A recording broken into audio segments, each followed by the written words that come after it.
இப்போ நீங்க பார்த்துட்டு இருக்கிறது வந்தே பாரத்தினுடைய அந்த வீல். இந்த வீல் வந்து இந்த ஹோல்ஸ் எல்லாம் இல்லாம தான் வரும். இங்க வந்து தான் இந்த ஹோல்ஸை வந்து போடுறாங்க. கிட்டத்தட்ட 18 ஹோல்ஸ் இருக்கு.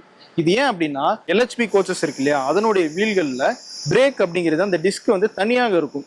ஆனால் வந்தே பாரத்ல அந்த டிஸ்க் வீலோடய ஒட்டி இருக்கும். அதுதான் வந்தே பாரத்தினுடைய ஸ்பெஷாலிட்டி. அதனாலதான் எவ்வளவு ஹை ஸ்பீட்ல போனாலும் உடனடியாக வந்தே பாரத்தை நிறுத்த முடியுது.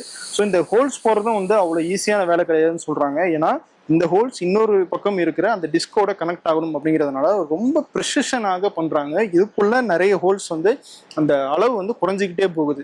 அதனால லிக்விட் கூல் பண்ணி இந்த ட்ரில்லிங் எல்லாம் பண்றதாக அவங்க சொல்றாங்க. ரொம்ப முக்கியமான ப்ராசஸ் பண்றாங்க. அதை விட இன்ட்ரெஸ்டிங்கான விஷயம் என்னன்னா, இந்த வீல்ஸ் எல்லாம் வருது இல்லையா, வரும்போது அதனுடைய வெயிட் எவ்வளவு இருக்கு அப்படின்னு பார்த்தா கிட்டத்தட்ட 450 கிலோ. அதாவது நான் சொல்ற ஒரு வீலும் 450 கிலோ இருக்கும். இந்த வெயிட்டை வந்து கரெக்டா அந்த ட்ராக்ல உட்காந்து வண்டியினுடைய ஸ்பீடுக்கு ஏற்ற மாதிரி வளைவுலையும் சரி எல்லா நேரங்களையும் வந்து மூவ் பண்ணணும் அப்படின்னா அதுக்கு சில பர்டிகுலரான வெயிட் லிமிட்ஸ் இருக்கு.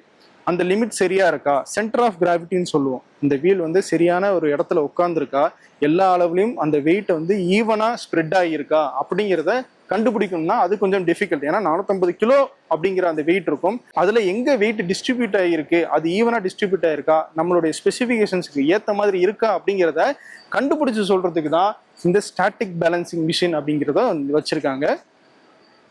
ஸோ இந்த மிஷின்ல இந்த வீலை வந்து நம்ம கொடுத்துட்டோம் அப்படின்னா அதுவே அந்த வீலை வந்து ரொட்டேட் பண்ணி பார்க்கும். எந்த இடத்துல சென்டர் ஆஃப் கிராவிட்டி மிஸ் ஆகுது, எந்த இடத்துல வெயிட் அதிகமா இருக்கு, எந்த இடத்துல வெயிட் கம்மியா இருக்கு அப்படிங்கிறத பார்த்து அதுவே சொல்லிடும். அதுக்கேற்ற மாதிரி ஒரு இடத்துல வெயிட் அதிகமா இருக்குன்னா அந்த இடத்துல குறைச்சிருவாங்க.